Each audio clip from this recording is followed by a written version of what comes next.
श्री सीतारामाभ्याम नमः। श्री जानकी वल्लभो विजय तेतराम। श्री उर्मिला वल्लभ सरकार की जय। आप सबको पता है कि दोहावली का पाठ मैं कर रहा हूं और कल तक इसको पूर्ण करना है। तो हम आज पुनः 6:17 से 7:17 तक प्रयास करेंगे कि लाइव होकर के जितना अधिक पाठ कर सकें पूरे भक्ति भाव के साथ उतना अच्छा रहेगा। तो हमने अभी 475 तक का पाठ कंप्लीट किया है, पूर्ण किया है। आइए हम सब लोग इसके आगे का पाठ करें। गोस्वामी जी मन के 4 कंटक हैं, इसका वर्णन करते हैं और लिखते हैं, तू ठहि निज रुचि काज करी, रूठहि काज बिगारी, तीय तनय सेवक सखा, मन के कंटक चारी। स्त्री, पुरुष, सेवक और मित्र जब अपनी रुचि के अनुसार कार्य करने में संतुष्ट होते हैं, अपनी रुचि के प्रतिकूल किसी की बात नहीं सुनते और मनमानी करके आप ही काम बिगाड़ लेते हैं तथा फिर रूठ भी जाते हैं, तब ये चारों मन को कांटे के समान चुभने लगते हैं। टूटहि निज रुचि काज करि, रूठहि काज बिगारी, तीय तनय सेवक सखा, मन के कंटक चारी। स्त्री, पुत्र, सेवक और मित्र जब अपनी रुचि के अनुसार कार्य करने में संतुष्ट होते हैं और मनमानी करके काम बिगाड़ लेते हैं और फिर बाद में रूठ जाते हैं, तब ये चारों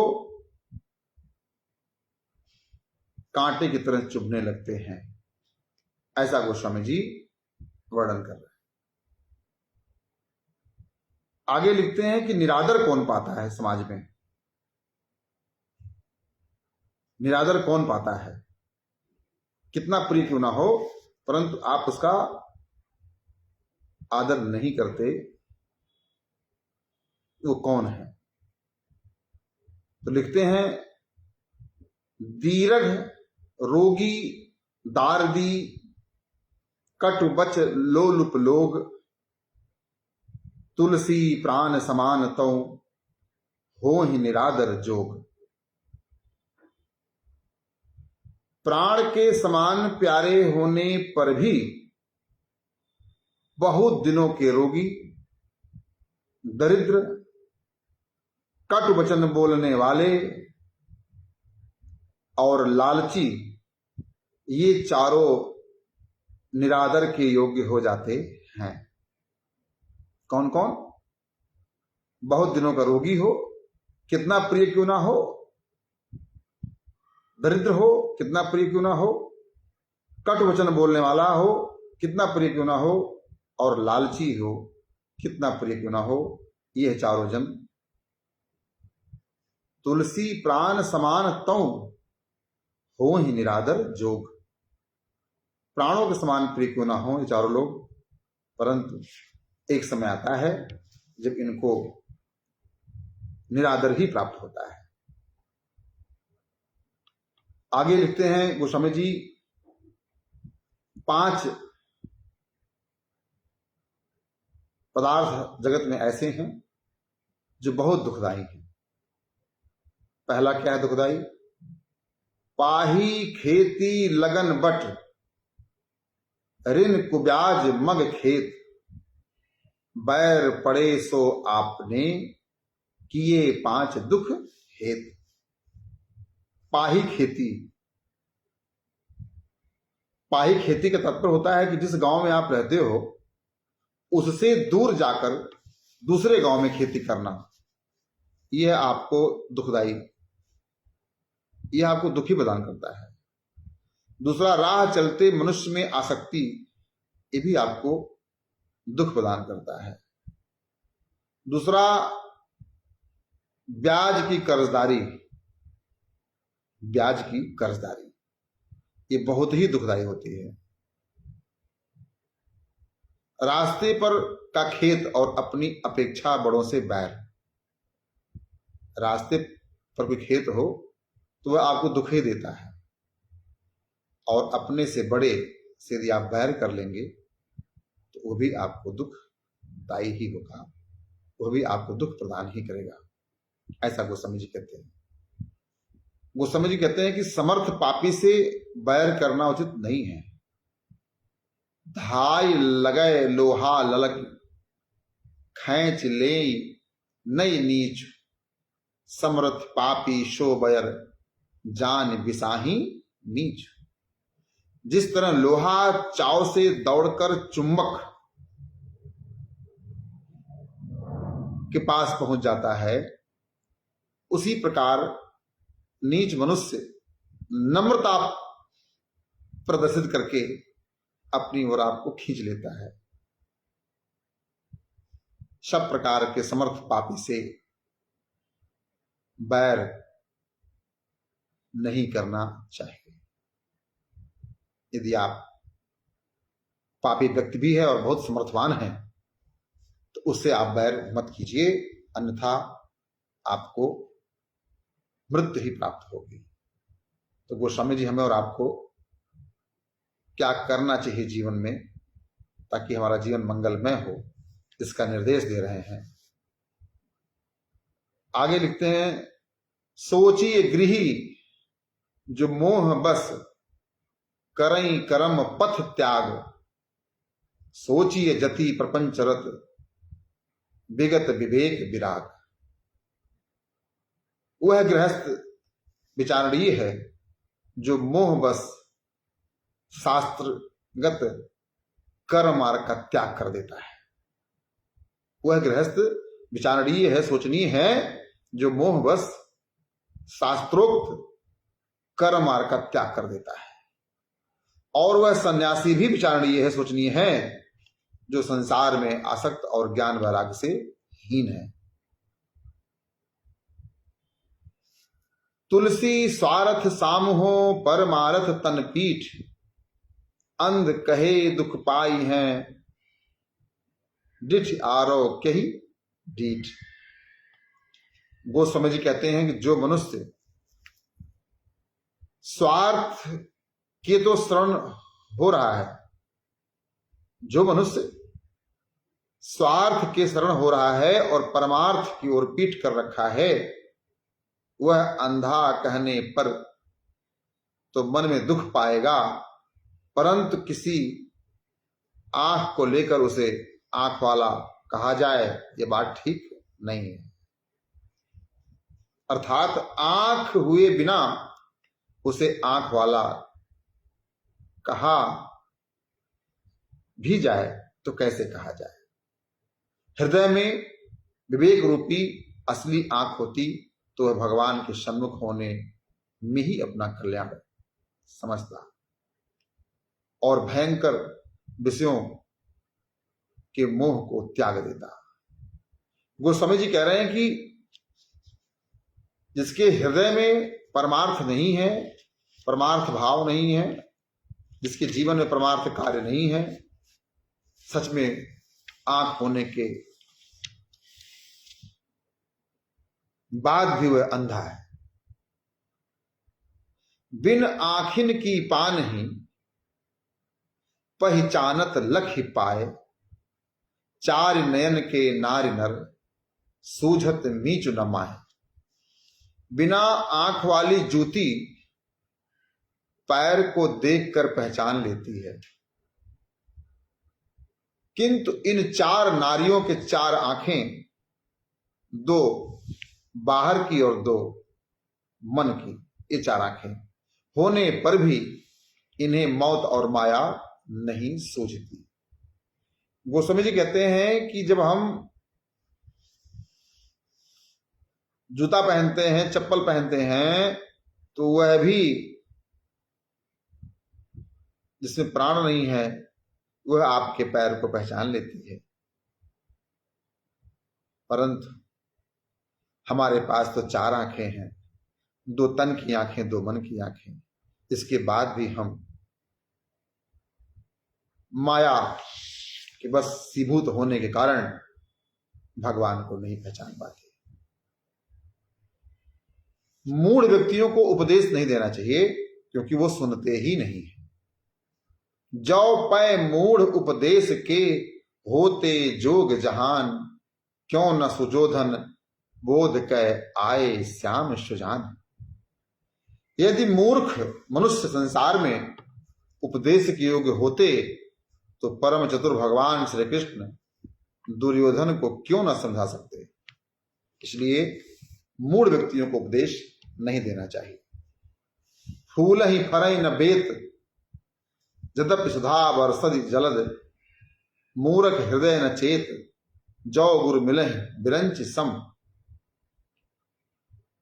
यद्यपि बादल अमृत सा जल बरसाते हैं, तो भी बेत फलता फूलता नहीं है। इसी प्रकार यदि ब्रह्म के समान भी ज्ञानी गुरु मिल जाएं, तो मूर्ख के हृदय में ज्ञान नहीं होता। तो गोस्वामी जी हमें और आपको कह रहे हैं कि मूढ़ व्यक्ति उपदेश नहीं सुनता। यदि ऐसा होता तो भगवान श्री कृष्ण दुर्योधन को समझा करके उसको भी सच्चे मार्ग पे ले आते। तो मूढ़ उपदेश नहीं सुनते। रीझ आपनी बूझ पर खीज विचार विहीन, ते उपदेश न मानहि मोह महो दधि मीन। अपनी ही समझ पर जिनकी प्रीति है और जिनका रोष ना समझी को लिए होता है, वे मोह के महान समुद्र में मछली बने हुए लोग किसी का उपदेश नहीं मानते। ये सब भाव गोस्वामी जी ने हमें और आपको लिख करके दिया है। यदि हम इसका पाठ करें, इसको पढ़ें और समझें, तो सच में हमारे जीवन में बहुत त्रुटियां हमसे नहीं होंगी, और त्रुटियां नहीं होंगी तो अनडाउटेडली हमारा जीवन मंगलमय ही होगा। बार बार सोचने की आवश्यकता कहां पड़ती है, उसके विषय में वर्णन करते हैं और लिखते हैं। अन समझे अन सोचनो अवश्य समझी है आप, तुलसी आप न समझी है पल पल पर परिताप। किसी बात को न समझने पर उसे बार बार सोचना चाहिए। यदि कोई बात हमको समझ में ना आए तो हमें उस पर बार बार विचार करना चाहिए। ऐसा करने से वह बात अपने आप समझ में आ जाएगी। गोस्वामी जी कहते हैं कि यदि हम कुछ बात समझ ना पाए तो हम उसके विषय में चिंतन करें, उसको इग्नोर ना करें। बार बार चिंतन करने से, बार बार सुनने से बात हमको समझ में आ जाएगी। तुलसीदास जी कहते हैं कि वह स्वयं समझ में नहीं आई तो क्षण क्षण में दुख होगा। गोस्वामी जी कहते हैं कि वह स्वयं समझ में नहीं आई तो क्षण क्षण दुख होगा। यदि कोई बात समझने की है और आप समझ नहीं पाए तो उसके कारण आप पल पल दुखी होंगे। इसलिए जो बात समझ में ना आए उसको बार बार समझने का प्रयास कीजिए। गोस्वामी जी एक और बात लिखते हैं कि मूर्ख शिरोमणि कौन है। मूर्ख शिरोमणि कौन है? कूप खनत मंदिर जरत, आए धारि बबूर, बवहि नवहि निज काज सिर, कुमत शिरोमणि कूर। जो लोग घर जलने पर कुआं खोदते हैं, शत्रु के चढ़ आने पर बबूल के वृक्ष का रोपण करते हैं और स्वार्थ साधन के लिए भगवान को सिर नवाते हैं, ये मूर्खों के शिरोमणि और निकम्मे हैं।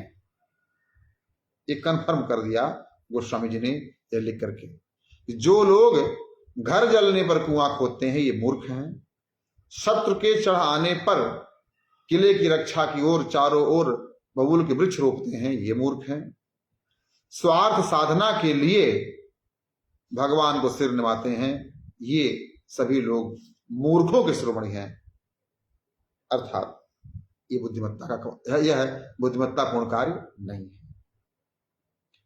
ईश्वर विमुख व्यक्ति की दुर्गति ही होती है। निडर ईस ते 20 कै 20 बाहु सो होई, गयो गयो कहे सुमति सब भयो, कुमति कह कोई। ईश्वर का डर छोड़कर चाहे कोई 20 विश्वे अर्थात निश्चय ही रावण के समान प्रभावशाली क्यों ना हो जाए, बुद्धिमान लोग तो उस ईश्वर विमुख को गया गया अर्थात नष्ट हुआ ही कहेंगे। कोई कुबुद्धि वाला ही उसे उन्नति को प्राप्त करने वाला बतलाएगा। जानबूझकर अनीति करने वाले को उपदेश देना व्यर्थ है। जो सुन समुझ अनीति रत जागत रहे, जो सोई उपदेश वो जगाई वो तुलसी उचित न होए। गोस्वामी जी कहते हैं जो सब बात सुन समझकर भी जानबूझकर अनीति में लगा रहता है और जागते हुए सोता रहता है, उसको उपदेश देना जगाना उचित नहीं है। बहुत बहुसुत बहुरुचि बहुवचन बहु आचार व्यवहार, इनको भलो बनाए वो यह अज्ञान अपार। जिनके बहुत पुत्र हों, जिनकी बहुत इच्छाएं हों, जो तरह तरह की बातें करते हों, जिनके आचरण और व्यवहार अनेकों प्रकार के हों, उनकी भलाई चाहना महान मूर्खता है। लोगनि भलो मनाव जो भलो होन की आस, करत गगन को घेड़ुआ सो सठ तुलसीदास। गोस्वामी जी कहते हैं जो आदमी दूसरे के द्वारा अपना भला होने की आशा से भगवान को छोड़कर जगत के लोगों में उलझाता है, वह मूर्ख आकाश का तकिया बनाना चाहता है। अपजस जोग की जान की मन चोरी की कान, तुलसी लोग रिझाए वो करसे काति बो नान। क्या श्री जानकी जी अपयस की योग्य थी और क्या श्री कृष्ण ने मणि की चोरी की थी? कदापि नहीं। अतः तुलसीदास जी कहते हैं कि सब लोगों को प्रसन्न करना उतना ही कठिन है जितना जोर से चीख कर बारीक सूत काटना। जय हो जय हो जय हो। गोस्वामी जी हमें निर्देश करते हैं कि जगत में समस्त व्यक्तियों को आप प्रसन्न नहीं कर सकते, इसलिए अपने आप को प्रसन्न रखिए और भगवान का भजन कीजिए। तुलसी जू पै गुमान को हो तो कछ उपाव, तो की जान जिए परिहरते रघु राव। गोस्वामी जी कहते हैं यदि लोग का संदेह दूर करने का कोई उपाय होता, यदि लोगों के संदेह को दूर करने का उपाय होता, तो क्या श्री रघुनाथ जी जानकी जी को अपने मन से जानते हुए भी उनका त्याग करते? नहीं करते। प्रतिष्ठा दुख का मूल है। मांग मधुकरी खातते सोवत गोड़ पसारी, पाप प्रतिष्ठा बढ़ी परी ताते बाढ़। जब तक मधुकरी मांग कर खाते थे तब तक पैर पसार कर सोते थे, परंतु इधर यह पापमयी प्रतिष्ठा बढ़ गई, इसी से झंझट बढ़ गया। अर्थात भगवान का भजन कीजिए और अपने द्वारा प्राप्त अर्जित व्यवस्था में ही आनंद कीजिए, इसी में ही आपका प्रतिष्ठा है। तुलसी भेड़ी की धसनी जड़ जनता सन्मान, उपजत ही अभिमान भो खोवत मूढ़ अज्ञान। खोवत मूढ़ अपान। तुलसी भेड़ी की धसनी जड़ जनता सन्मान, उपजत ही अभिमान भो खोवत मूढ़ अपान। गोस्वामी जी कहते हैं मूर्ख जनता का सम्मान भेड़िया धसान के समान है। जहां एक ने बड़ाई की वहीं सब करने लगते हैं, परंतु इस सम्मान का मिलना शुरू होते ही अभिमान उत्पन्न हो जाता है, जिससे मूर्ख लोग अपनी स्थिति को खो बैठते हैं। तो अनावश्यक प्रशंसा को या फिर करे तो आप अपने अभिमान में मत आइए, इससे आपका विनाश ही होगा। ऐसा गोस्वामी जी का भाव है। लही आंख कब आंधरे बांझ पूत सब ल्याय, कब कोढ़ी काया लही जग बहराइच जाए। दुनिया बहराइच को दौड़ी जाती है, परंतु कोई इस बात को पता नहीं लगाता कि वहां जाकर कब किस अंधे ने आंख पाई, कौन बाज कब लड़का लेकर आई और किस कोढ़ी ने कंचन की काया प्राप्त की। दोहा क्रमांक 496 आप अवश्य पढ़ें, ये बड़ा इंपॉर्टेंट है आज के वर्तमान परिवेश के लिए और इसे हमें आपको पढ़ना चाहिए।